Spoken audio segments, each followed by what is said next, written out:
Hi, I'm Kelly O'Leary, one of the reading specialists in the Centennial School District. In this video, I will focus on Chapter 9, A Parent's Guide to Phonics, Understanding How to Help Your Child with Reading and Spelling. Chapter 9 focuses on choosing books to read. In the Centennial School District, we're committed to supporting students in literacy learning. Phonics instruction is an important part of helping our students learn to read and spell. Thank you for watching this video and for your commitment to support your child's growth in reading and spelling. So in Chapter 9, Choosing Books to Read, the author very much focuses on why you would choose a certain book to read. So we really set forth three purposes. The first purpose would be for students to practice their reading and building their confidence. And in that way, you would want your child to read to you, and you would want it to be a decodable book.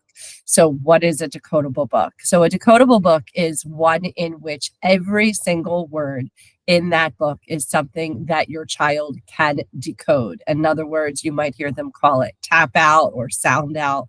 But your child has been taught all of the phonics skills necessary for reading that book, or there also might be some regular sight words that they've already been taught as well.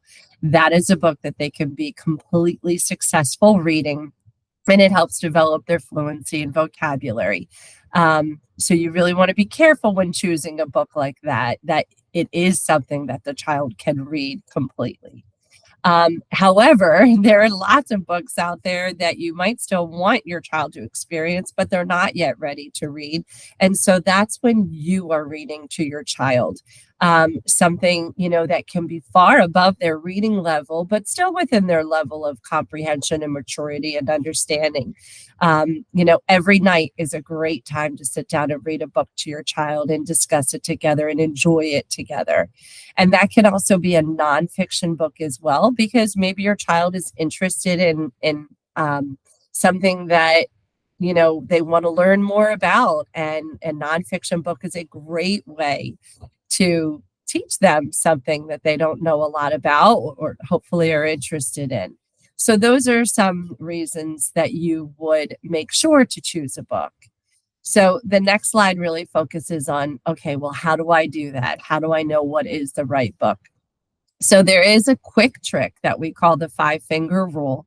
And that basically is you hand a child a book and they should open to anywhere within the book, generally not page 1, but anywhere in the book they would open. And for every word that is not decodable for them or that is too hard for them, they count 1 finger.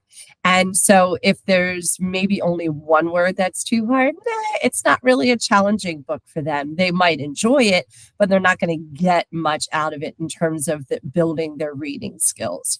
If there's maybe 2 words that are hard, that is a good perfect start. That means they're going to have about 98% accuracy when they're reading that book, which is really optimal for developing their reading skills and learning new vocabulary. 3 or 4 words, that's definitely going to be a little bit of a challenge.